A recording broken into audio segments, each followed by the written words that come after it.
सबसे पहले अखिलेश जी, मैं शुरुआत आपसे करता हूं। अगर आज लोकतंत्र के मंदिर जिसको बनाने में कांग्रेस का दशकों का इतिहास रहा है, जिसमें कहा जाता है कि भाई सेंट्रल हॉल में नेहरू जी ने भाषण दिया था, ट्रस्ट विद डेस्टिनी, आज भी उसको ऐतिहासिक भाषणों में से एक माना जाता है। आप इसको कह रहे हैं कि घमंड में चूर करके संसद भवन का उद्घाटन कर रहे हैं। इसका तो आपको स्वागत करना चाहिए कि भारत में एक नया परिवर्तन हो रहा है और अगले 100 सालों की नीड्स को देखते हुए संसद भवन को बनाया जा रहा है। अखिलेश जी, ये परिवर्तन हो रहा है क्या? आवश्यकताओं के अनुरूप सरकारें काम करती हैं और हमारे मोदी जी जो है सेवक नहीं सुल्तान के जैसे व्यवहार करने लगे हैं। क्या आवश्यकता थी इतना पैसा आज खर्च करने की, या नया पार्लियामेंट भवन बनाने की आवश्यकता थी? आज वो पार्लियामेंट भवन क्या जर्जर या गिरने के हालात में है क्या? सर कांग्रेस ने भी यही कहा था। सर मुझे 10 साल का यूपीए शासन याद है, आप भी नया संसद भवन बनाना चाहते थे। आपको भी पता है कि वो संसद भवन अब नया बोझ नहीं ले सकता, आपको सदस्यों की संख्या 2026 तक बढ़ानी होगी, सबको पता है ये। देखिए, ये सब बातें करके जस्टिफिकेशन नहीं हो सकता आदरणीय मोदी जी के कृत्यों का। आज इकोनॉमी हमारी सबसे बदतर हालत में है। आज हमारा रेवेन्यू कलेक्शन बुरी हालत में 1/3 होता जा रहा है।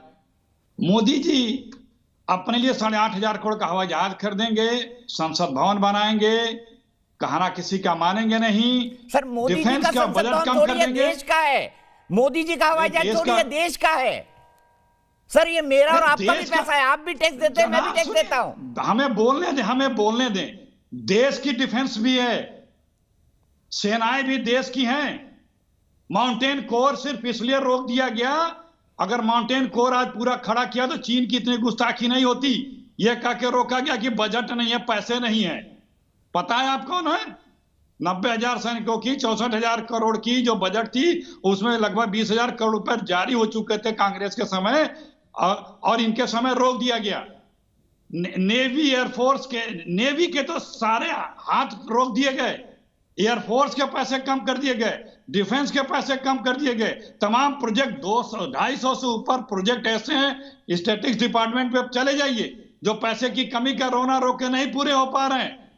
लेकिन मोदी जी का ड्रीम प्रोजेक्ट पूरा होगा। कहते हैं देश का पार्लियामेंट है, राष्ट्र अहंकार इतना कि अपने अलावा किसी को साथ में नहीं रखेंगे। राष्ट्रपति थे क्या? ये मोदी जी का पार्लियामेंट था क्या? उपराष्ट्रपति थे क्या? स्पीकर थे क्या? ये जो दम्भी अहंकारी सल्तनतें हुआ करती थी सम्राटों की, वही उपसभापति भी थे, जो संसद का प्रोटोकॉल था वो पूरा था। देखिए, बात यही मैं कह रहा हूं ना कि एक राजा वही अच्छा होता है, प्रधानमंत्री भी अच्छा होता है कि प्रायोरिटी के अनुसार, या घर का मुखिया भी वो अच्छा होता है कि प्रायोरिटी के अनुसार अपनी जो आय है उसके खर्च करे। अब आपकी प्रायोरिटी क्या है? आपकी प्रायोरिटी, जैसे मायावती थी, वो मूर्तियां बनवाने लगी थी, पत्थरों के महल बनवाने लगे थे।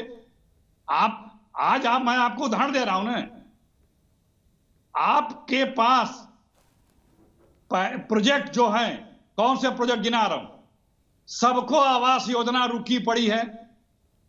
2021 तक 20 तक सबको आवास 2 करोड़ देने को बोले थे, अभी तक 75 लाख भी नहीं बन पाया। 6 साल होने जा रहे हैं और रुकी पड़ी है। स्मार्ट सिटी योजनाएं रुकी, इन्हीं की योजनाएं हैं, रुकी पड़ी हैं। ये बुलेट ट्रेन रुकी पड़ी है, मात्र 6,000। नमामि गंगे रुकी पड़ी हैं। दर्जनों इन्हीं की योजनाएं हैं, घोषणाएं कर चुके हैं, लेकिन पैसे के शॉर्टेज के नाते रुकी पड़ी हैं। मैंने आपको गिनाया डिफेंस का, हमें सबसे मजबूत आज नेवी को करना है, उसका 20,000 करोड़ का बजट। मैंने बहुत वक्त दे दिया अखिलेश जी, मैंने आपकी पूरी बात सुन ली।